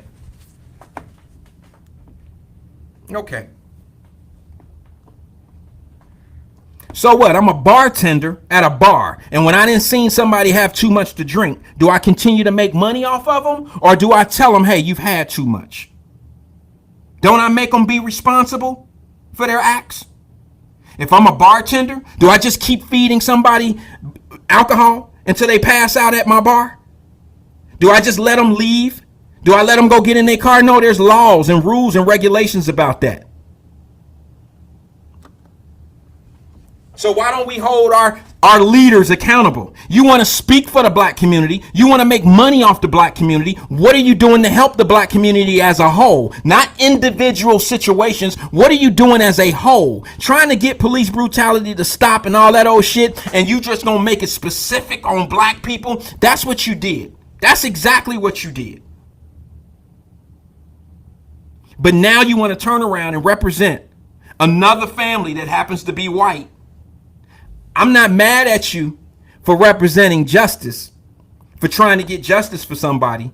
I'm mad at you because you pimped your way up to that spot using black people as being targets for the police department. And that's not right, bro. That's not fucking right. You pimped us. You had black people in the streets yelling Black Lives Matter. You had us out there. Everybody had us out there on some bullshit. How about how far would this have been? Who would be listening to Crump now if all he was doing was fighting for police for police justice? I mean, like for police brutality. Who would be listening to him if he was just out there fighting for police brutality, if he didn't have to define it? Black people are being done a certain way, and you turned all these black folks up. And you got everybody thinking every time something happened to somebody that's light skinned or dark skinned, it's because they were light skinned or dark skinned. When are you going to say? And I guess you representing a white family now. Now you have to tell the truth about what the situation is. Now you have to say police brutality is running rapid. Police brutality is hurting everybody. You couldn't say that at the beginning before all of us ran out in the streets. You couldn't say that then, huh? Now you want to start saying that because now you see the bigger picture. Now we didn't open the door for the bigger picture for this man. Y'all get it, right? He didn't use us like we've been using ourselves all this time. Y'all can't tell me nothing. Let me tell you something. I'm gonna be honest. So what? Cancel me. Everybody gone anyway. I might as well just go for broke. I have been used by people that look like me more than I have by white people. So what's to stop the shit now? Why stop now? I have been used by people that look like me more than people that look like somebody else. So why stop now?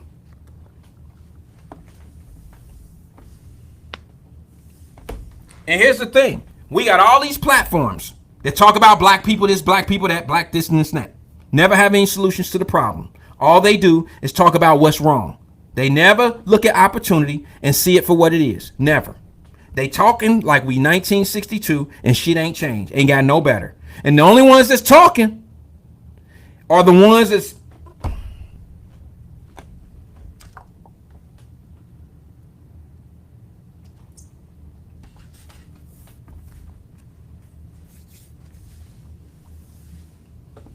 if y'all don't see what's going on, I'm gonna call you Ray and Charles.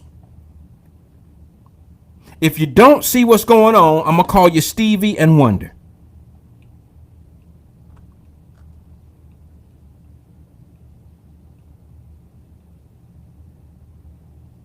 I said this a long time ago. I said, listen, I'm not denying that police brutality isn't happening. I'm not denying that situations happen where police officers take things out of control. I'm a victim of some of that. I've never said that it was not happening. I just said it's not just happening to black people. I said that these things that they're discussing about we got black people turned up, and it's always, and now you got people out here doing the police a certain way because they thinking that there's an attack on us and you got us on the defense. When I told you, I have clients that go through the same thing who are white. I have clients I have people. Listen, if you don't want to learn about it, you don't have to seek it out. But if somebody's shoving something down your throat, like right now, Crump will continue to put videos out. I told you it was some bullshit. He put a video out because a dude got charged with some weed, y'all, and the dude got life. What did he do? He put a white face on his video to tell you the story. He rocked you to sleep. He didn't give any situational. He didn't give you any situational other case. He didn't say nothing. He didn't say if the dude was on parole. He didn't say shit. He just used a white man's story and a black man's story that could have been an apple and one could have been an orange. Two different situations, but the outcome is what he made sure you seen that was injustice. Because he carried the narrative. Chaos agent. Chaos agent. Who was that who sent the videos in the Wyatt-Live messenger? Somebody sent some videos in the Wyatt-Live messenger group. Some people sent videos, and one of them was the police department stopping the man, and they stopped him in the street downtown Cincinnati, and there was a ton of cars, 10 to 15 police cars.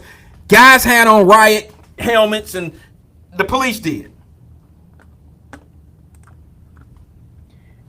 And this dude in the window, white dude, yelling at the police.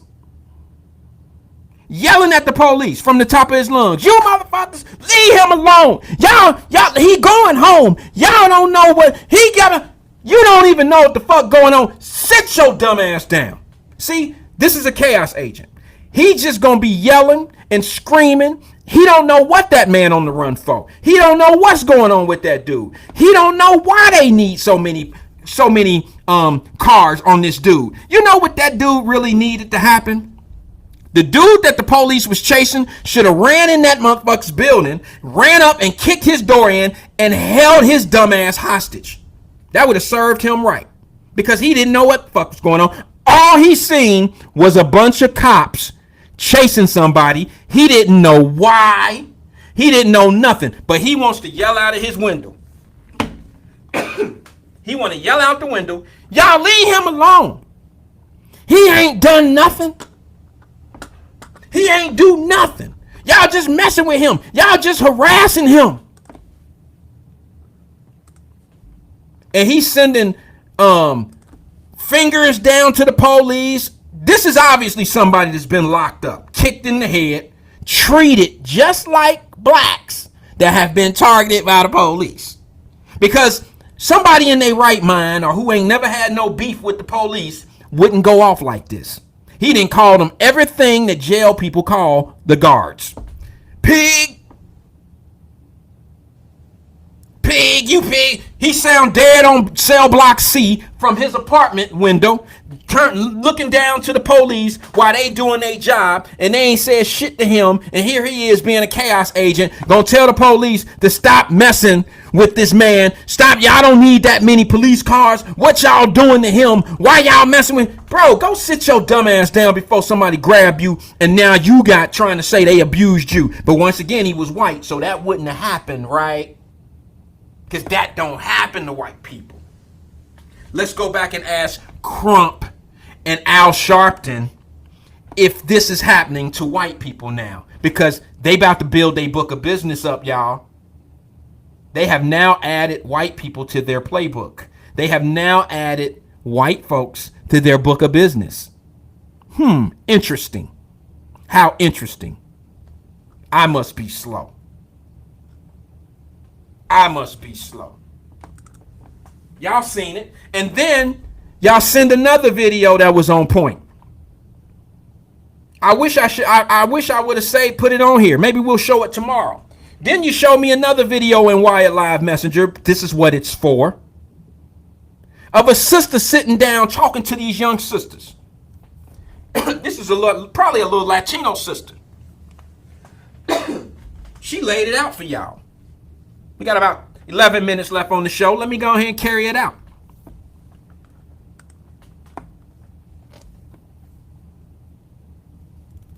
She say to y'all sisters, stop being, see, I call you chaos agents.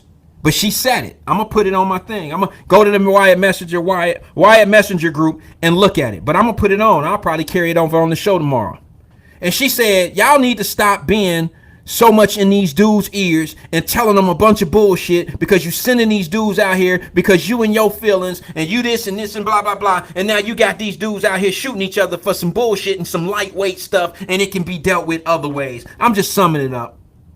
I'm just summing it up in how she do it. What she was saying. And she was on point. And she said, y'all the reasons, y'all calling y'all uncles and y'all calling y'all cousins, you calling your ex-boyfriend, you calling your new boyfriend on your ex-boyfriend because he done did something. You still like him and you don't like him like you like your ex. I mean, your new boyfriend ain't quite like the ex and blah, blah, blah. So you want to get his ass beat and all this old craziness and all these circles that you drawing. You drawing circles. Just a straight chaos agent. And you got these dudes out in the streets firing at each other. Out of respect, they can't be no punks, can't be no bitches out here. And you want to point the finger, there you go. Where that nigga? That's what's going on out here too. She's a chaos agent. They recruit. They all ages, they all races, and they all sexes. Men and women, boys and girls, black and white, Latino, Chinese, all of them, Asians, chaos agents. The class of 2021 is almost full.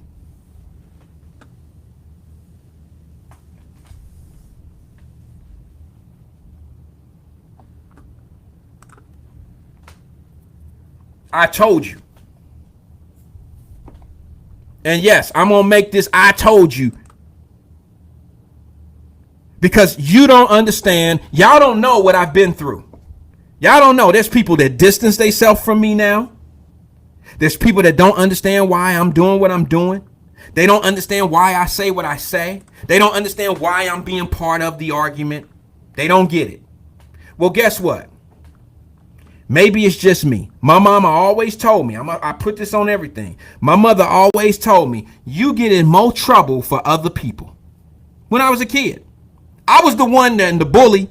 When the bully was bullying somebody, I'd just be like, I got to punch the bully. Fuck it. I got to punch his ass. I just got to punch him. I got to put him through the test. I got to put him through the test. I got to figure out why he fucking with everybody all the time. And I used to get in trouble for that. When the teacher say something wrong in class that I felt was disrespectful or whatever. Like, why we always gotta have homework on Friday? Our other teachers don't give us no homework on Friday. Why you always gotta fuck our weekend up? I was that. I was the troublemaker. I was the defender. Mr. Lewis at CCA, Cincinnati Community Academy, an all-black private school I went to in Madisonville when I was a young man. Mr. Lewis, he told me, him and his wife were the founders. He told me one day, I used to get in trouble at that school. I would have to go to the office. Mr. Stinson would send my ass to the office. This was the best experience I ever had in my life. He told me, boy, you are going to be a defense attorney one day. And I would be like, what's that? Because you always in somebody's shit. He didn't say that. He said, you always in somebody's business and you're always defending someone's position. I said, well, damn it, I'm going to be a defense attorney. That's what I told him. I guess because I feel like people I just want shit to be right for everybody. But I ain't gonna let nobody tell me in my class, and I ain't gonna let nobody tell us in class something that's wrong, and I ain't gonna let nobody get bullied, not in front of me. That's just how I was as a child. And that's where, I guess those things never fall off. So when I see people pimping us, I have a problem with it. When I see platforms and news people and radio shows and all this old shit, they want to talk about black people all the time. What are you doing to impact those folks that you're talking to? Because most of you chaos agents, if you ask me, if you don't have your surrounding zombies that agree with that bullshit, crumping them, you don't have an audience. You don't have anybody. I would rather sit back and not be the main man on campus, but I'd rather just sit back and get my money. Y'all, do you know what I'm saying? Let me explain something to you. I got to tell my truth. We winding down, and this is a beautiful time for me to tell my truth. I pray to God sometimes. This is true. I have prayed to the Lord years ago to current.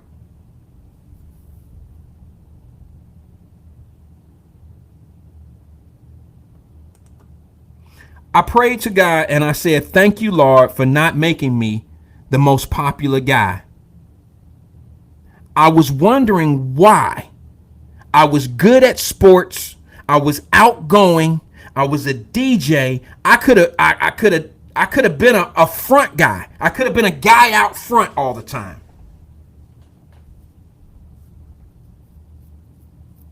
But God always put people in front of me or with me that stuck out louder or stuck out more aggressive than me.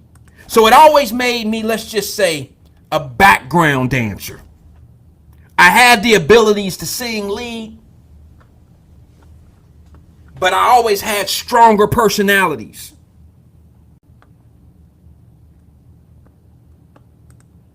So I always thank God for putting stronger personalities and my laid back personality together.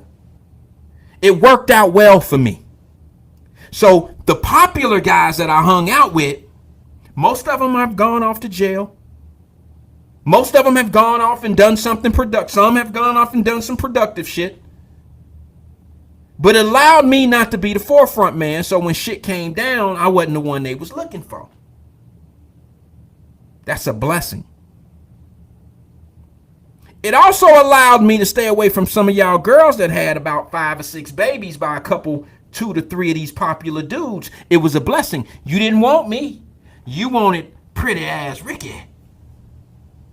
How that shit work out for you? I'm just fucking. I'm just playing. I'm serious, but I'm just playing.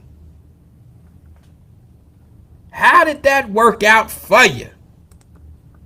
So, my moral to the story of this is, thank you, Lord, for making me strong enough to be with the strong, but not strong enough to lead a strong wrong. Thank you, Lord, for giving me the strength to understand right from wrong the proper way. Thank you, Lord, for giving me the fear I needed to distance myself from bad decisions. Thank you. Thank you, Lord, for giving me the sponge of a brain that you gave me. I'm not the smartest man in the world. I didn't go through school with A's and B's, but you allowed me to have a sponge, which allowed my common sense to be exercised. It allowed me to stay distant from nonsense. Thank you. Thank you, God, for allowing me to follow direction.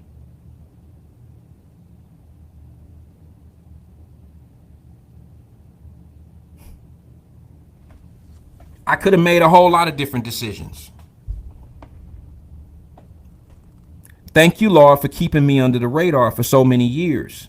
And when you finally gave me the stage, you allowed me to be in a position where people will listen to me because of my accolades, the things that I've been able to accomplish. Not the things that I want in life. See, that's a difference. You guys might understand what I'm saying. But I'm a work in progress. I'm still working on it. But God has been able to bless me to be able to have things in life that people pay attention to. You may not pay attention to me first. You may pay attention to my glory. And then you'll come back and say, well, what the fuck? What the hell is his story? Because he just do too much. What'd he do?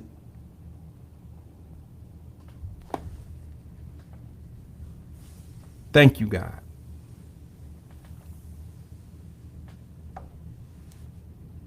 See, a lot of people don't understand that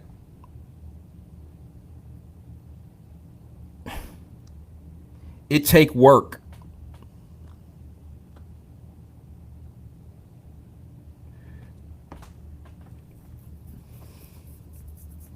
It takes work for real greatness to come out of you.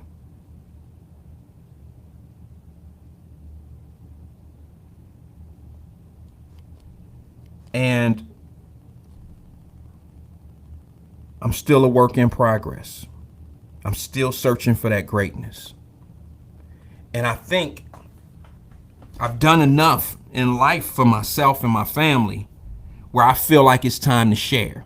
I've done things for people. I've cheered for people that don't cheer for me back. Oh, baby, have I done that. So I'm going to try another cheer. I'm going to try cheering on a platform like this, and I'm going to try opening up some eyes. And if it don't work, damn it, I gave it my all. I'm on the second part of my life. I'm on the second, like one of my partners said, he says, bro, we got more yesterdays than we got tomorrows.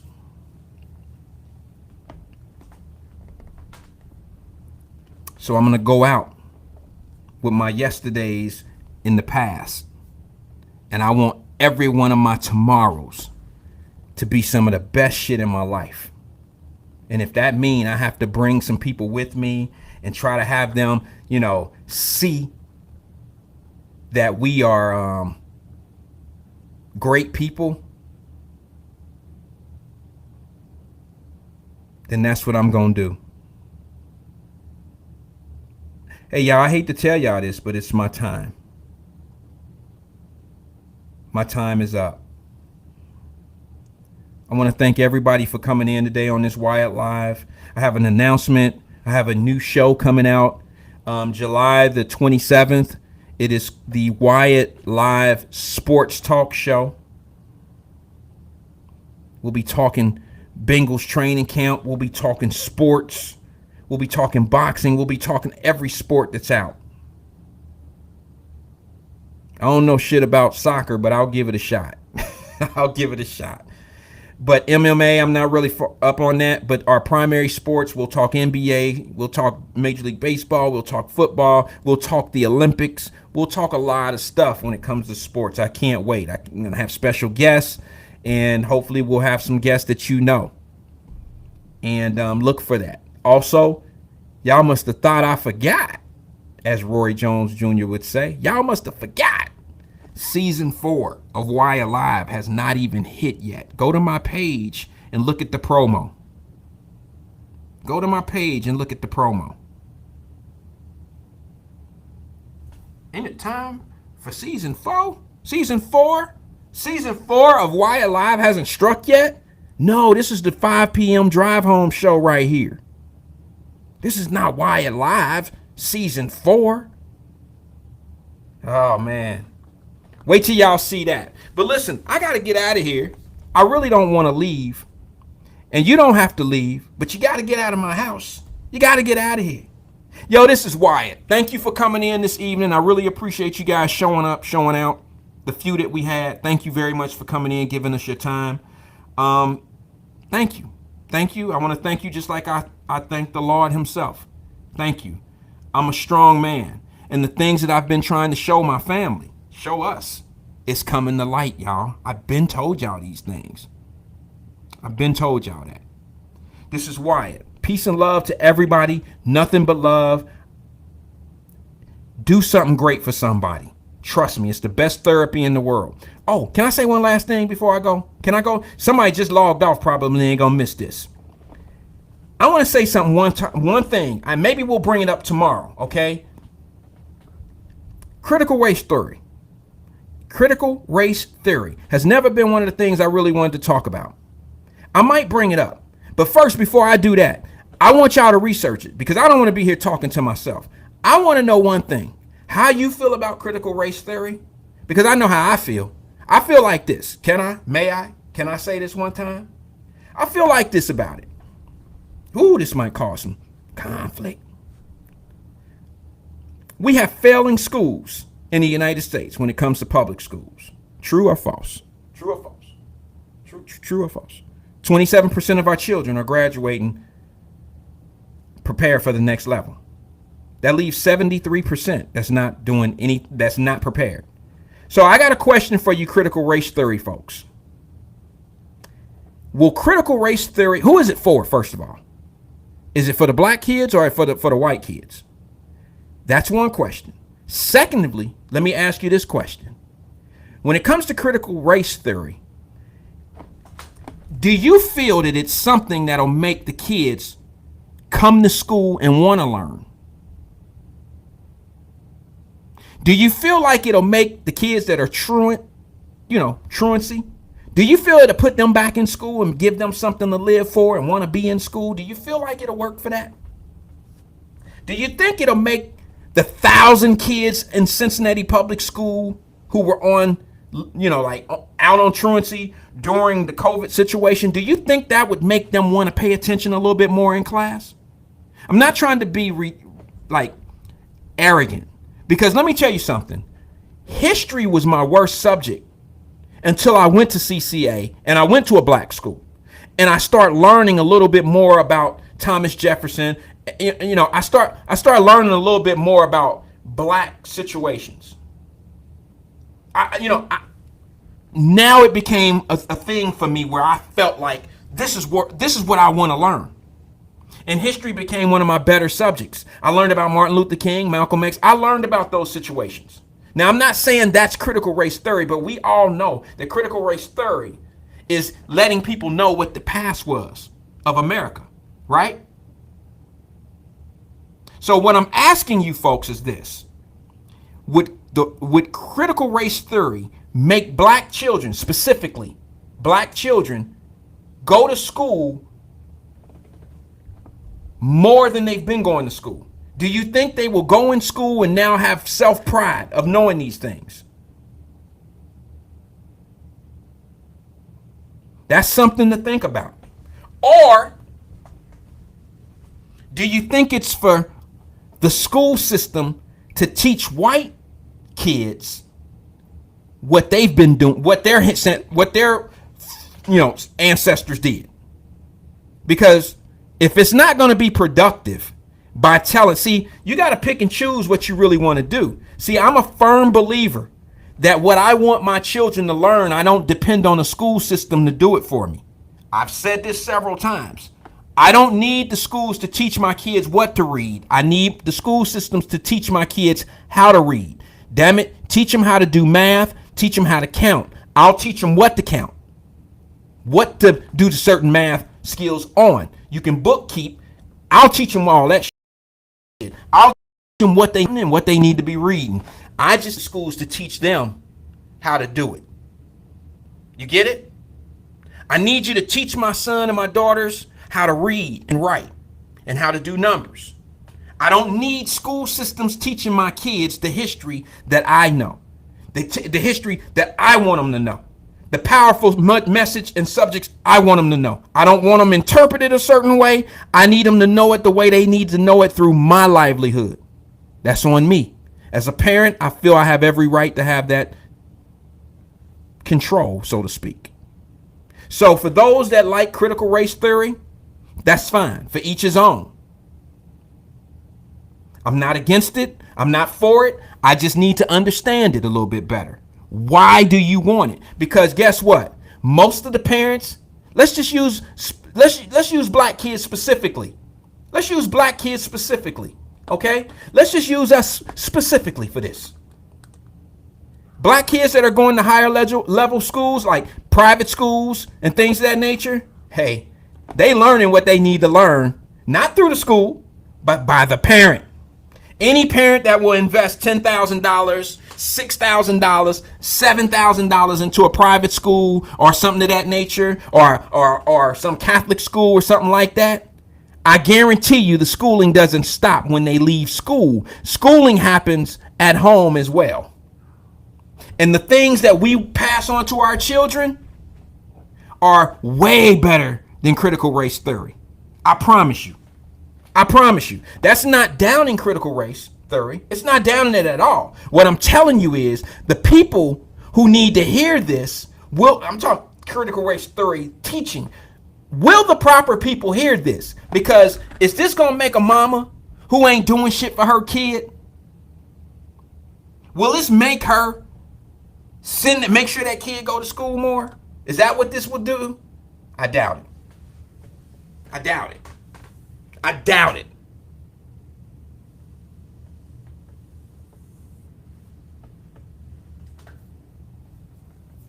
I doubt it. I need to know for my own personal reasons, will this get more attention? Will this make kids want to go to school? That's the biggest question for me. Yo, I want to thank you for coming in. I know this is my second closeout, but this time I'm going to close it out. Thank you very much for being here. I'll see you guys tomorrow at 5 o'clock. Thanks. This is Wyatt-Live, 5 p.m. Drive Home Show. Hit the share. Send it to somebody. If you didn't enjoy it, maybe someone else will, so send it to them. Other than that, man, peace and love to everybody. I'll see you guys tomorrow, 5 o'clock. Started with 4. We got a few more. Thank you for coming in. See you tomorrow, 5 p.m. Peace and love to everybody. Good night.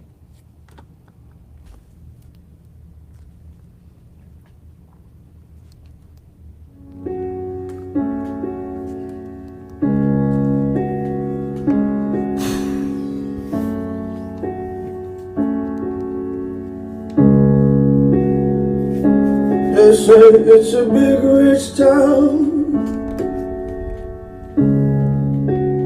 I just come from the poorest part. Bright light, city life, I gotta make it. This is where it goes down. I just happen to come up high. Nigga, baby, I gotta make it.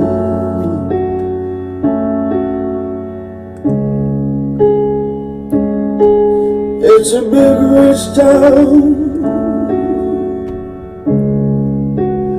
I just come from the poorest part. Bright light, city life, I gotta make it. This is where it goes down. Thanks for being here. I just happen to come up high. Little baby, I gotta make it. This is where it goes down. They say it's a big rich town. I just came from the poorest part. Bright light, city life, I gotta make it. This is where it goes down. I just happen to come up high. Lego, baby, I gotta make it.